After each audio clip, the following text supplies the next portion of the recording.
my name is Alexis Starr, and I'm going to be talking about bisphenol A induced transgenerational gene expression differences in the Medaka brain. Medaka are the study fish, or the study organism, which is fish, done in this study. So bisphenol A is an estrogenic compound found in plastics and resins and has negative impacts on humans by causing possible negative health effects such as developmental changes, cognitive differences in the brain, as well as reproductive changes.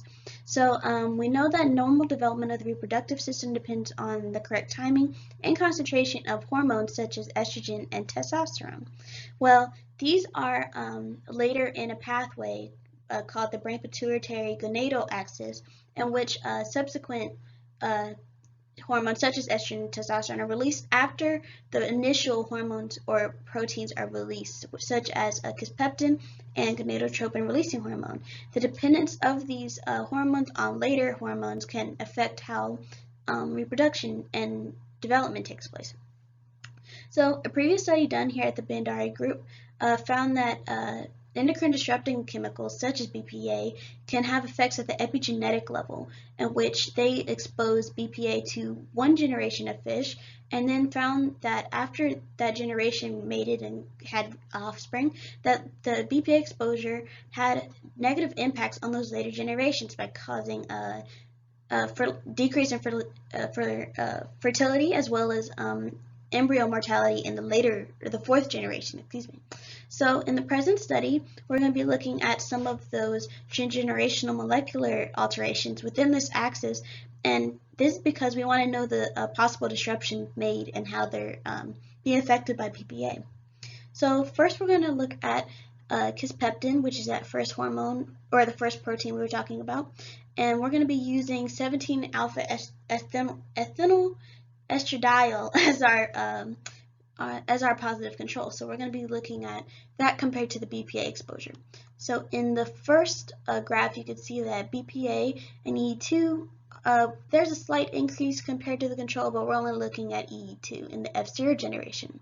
Now compared to the F2 generation, there's a significant increase compared to its control, as well as to the F0 generation. So there's a significant increase after exposure to both BPA and EE2. Now, if we look at the second kisspeptin, in the F0 generation, there is a slight increase in gene expression from BPA exposure, but once again, in that F2 generation, you see a significant increase compared to its control and to F0. Now we're going to look at the kisspeptin receptors, and you can see the similar trend. There's an increase in the F2 generation compared to the F0, as well as to its own control. But that could be said for both of these. So you're seeing that epigenetic effect of BPA. Now we're going to look at DNA methyltransferases and how they are being affected. And this is because we want to see if there's a conserved pathway between BPA and EE2 if they're working on the same type of pathway. So now we're going to be looking at the important ones are DNMT3BB and DNMT1. So as you can see, DNMT3BB in F0 generation compared to the control, EE2 had a significant decrease, but in the F2 generation was increased significantly compared to its own control and to F0.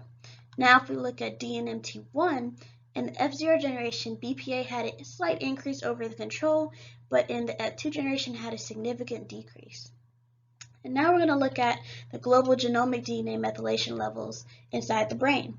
And this is going to be right in the F0 generation. You see an increase in BPA, or in the global DNA methylation levels after BPA exposure, but it's not too crazy, but it's still increased compared to the control. And the F2 generation did not have any changes.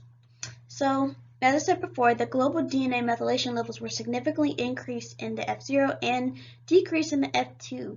And this was after the BPA exposure. And this is just epigenetic regulation of transgenerational inheritance of BPA induced somatic gene expression inside the brain.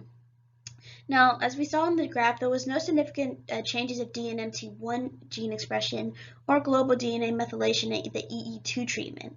And this was in both generations. There wasn't any difference. So this indicates that the mechanisms by which BPA and EE2 act on transgenerational inheritance of these somatic gene expression changes, it may be different. So the observed expression of DNMT methyltransferase genes in the tissues are important for this axis and how we look at this in the future.